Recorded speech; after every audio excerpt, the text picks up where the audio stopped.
Hey guys, it's me again, Eric here at Mountaintop 9, and tonight I'm going to be reviewing a movie called Kiss of the Tarantula. Now, it's a movie that came out in 1976, and it was directed by a guy named Chris Munger. And it's a pretty nifty little 70s chiller, I must say. And I'm going to show you a couple releases that I have of it.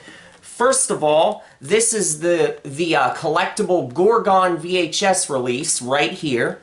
As you can see, it's got really cool cover art. You've got the woman's face up here looking on in horror, and all these creepy crawly tarantulas and people falling out of a vehicle being marauded by these spiders. It's just your typical, right on the mark Gorgon cover art. Classic for its time. This VHS came out some point in the 80s. There's not an exact release date on the case. There's not a release date written on the tape either, so it's hard to know what the exact year that this clamshell came out. But boy, it is a classic Gorgon, so if you see one, pick it up. These usually run anywhere between $25 and $35 if you see one on a VHS forum on Facebook or on eBay. So this one isn't too hard to come by. There's the cover right there. This one's a good one to have. And then VCI put it out on DVD a few times actually. Once by itself, and then they've paired it up with movies a couple times. This release, it's paired up with Ruby. And yeah, this DVD is super cheap to come by. You can jump right on Amazon and get one real easy. And yeah, so that's that. And let's start talking about the plot, because this is a really cool movie and I want to tell you guys all about it. The plot centers around a little girl named Susan. Susan lives in a big mortuary with her father and her mother, and her dad is the local mortician. Now, Susan appears to be normal in every respect, just your normal little girl, but she has one very dark difference. She is totally obsessed with spiders, a total infatuation with arachnids of all shapes and sizes. Now, her dad could give a fuck less about this. He's happy just embalming bodies and just walking along with his mustachioed self. He don't give a shit. Her mom, on the other hand, is totally aghast at Susan's predilection for spiders. Just mortified. She can't stand the fact that her daughter loves spiders. She's constantly saying, "Get away from those dirty things. I've told you not to bring those little bastards into the house." So right away, we get the impression that Susan's mom is a bitch.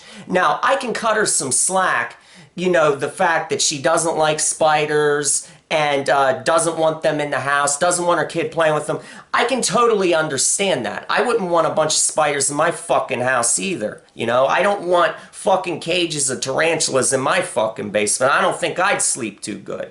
But we soon learn how much of a slime bucket Susan's mom truly is, because Susan overhears her mom talking on the phone to her Uncle Walter, and it turns out that they're sleeping together and plotting to murder Susan's father.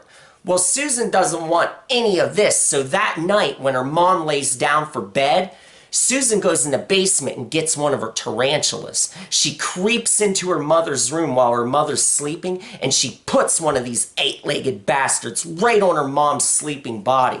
Now the spider just crawls around, scurries around Susan's mom's body. When her mom awakens and takes these fucking things off of her eyes and sees that there's a big hairy tarantula right on her goddamn body, she screams and goes into a total cardiac arrest and dies. And good riddance to bad fucking rubbish, I say, because that woman was a total monster. The movie zooms ahead a few years, and Susan is college age or thereabouts. She sits in the fucking basement of her dad's mortuary with all her caged tarantulas. She's not popular with her peers at school, so she likes to sit and caress her disgusting tarantulas with her finger. Now that Susan is older, her sleazy Uncle Walter starts coming on to her, making lewd overtures and coming up behind her and grabbing her ass. Shit like that. Soon enough, her dad leaves on a fucking business trip, and Susan is left all alone in the big Bradley mortuary.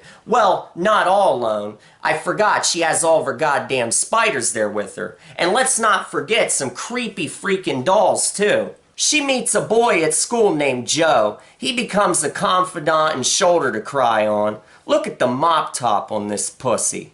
Susan hasn't changed much since she was a little girl. She still likes to wreak havoc on those who trespassed against her, like these dumb fucks making out at the local drive-in. They pissed her off earlier, so now it's time to unleash the spiders.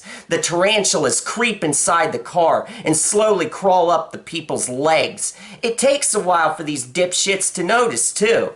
I know they're in the throes of lust, but Jesus Christ, I flinch if a fucking mosquito lands on my neck. Finally, the car full of horny hayseeds notice the scary spiders and go into full-blown panic. The broads start screaming hysterically, and in the ensuing frenzy, they fucking trample each other. Only one girl ends up surviving, and she's in a catatonic state for the rest of the goddamn movie. Another guy meets his demise in a fucking elevator shaft, and in a scene like this, you wish that the movie would just go full-blown Fulci and show like eyeballs getting ripped out and at least some of the spider teeth just like severing into the guy's flesh and maybe some blood spurting and shit like that. But no, we don't get nothing like that in Kiss of the Tarantula. This is a PG movie after all. So the guy dies of fright, so we're not going to see any tongues or eyes ripped out in this movie. But hey, you know, you can't have everything, can you? Eventually, Uncle Walter becomes hip to Susan's doings, and he uses it to his sexual advantage, blackmailing her. As long as she gives him some of her fine-ass lovin', the secret will stay with him. Kinda makes you wonder if things turn out well for old Uncle Walter, huh? Well, you'll just have to watch and find out, you sick freaks.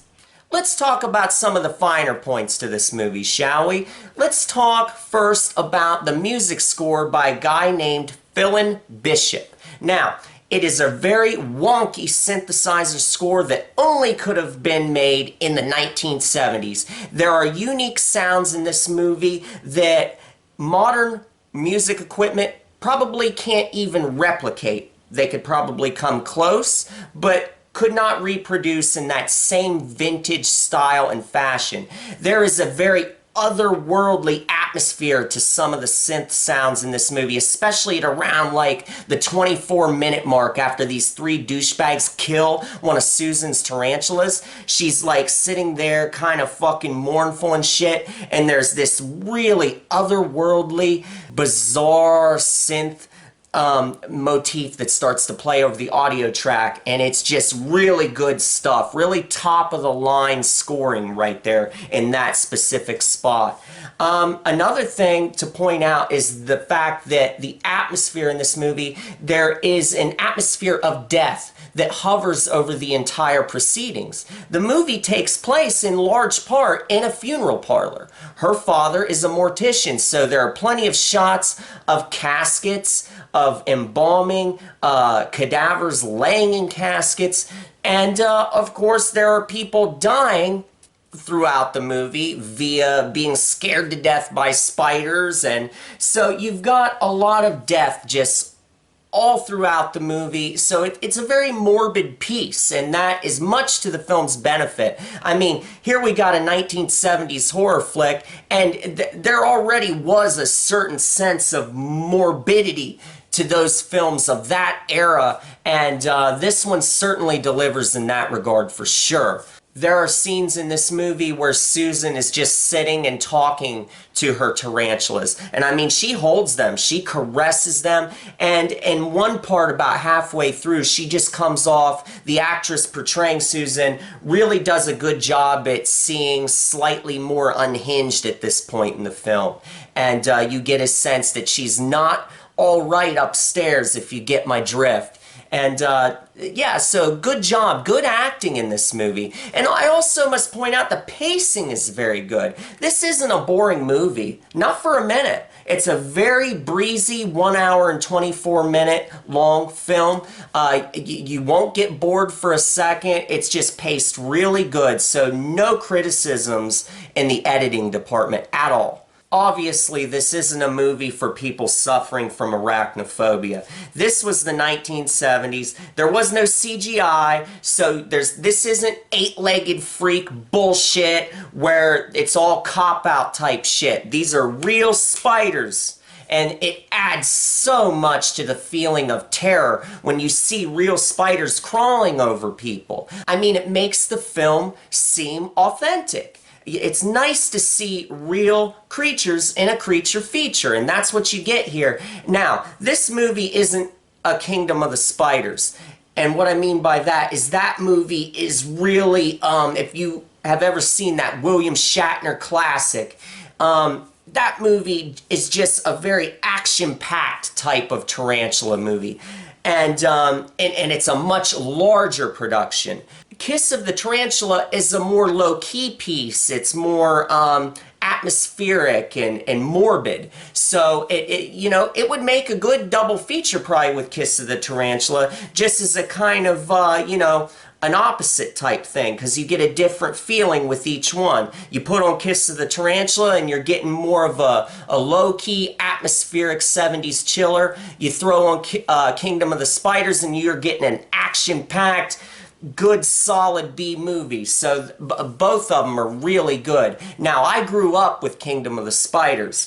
From the time I was a little kid, that movie. There are some classic scenes in Kingdom of the Spiders. I don't want to get too far off track, but if you've seen that movie, one of my favorite scenes in that is when the little girl is on the swing set and all those tarantulas are under her while she's on the swing set, and then her mom runs out in a panic. Anyway, classic stuff, but I'm getting off on a tangent. Let's get back to Kiss of the Tarantula. So, yeah, just a good little 70s chiller. And I do recommend that you pick it up and see it. Either grab the Gorgon VHS, and hell, just grab this one if you're a VHS collector, even if you don't end up putting this one in. Also, the print on this, it's good stuff. You got lots of lines and grain in it and pops and whatnot. I like those, prints like that are well worn and loved. So that's what you get on this DVD.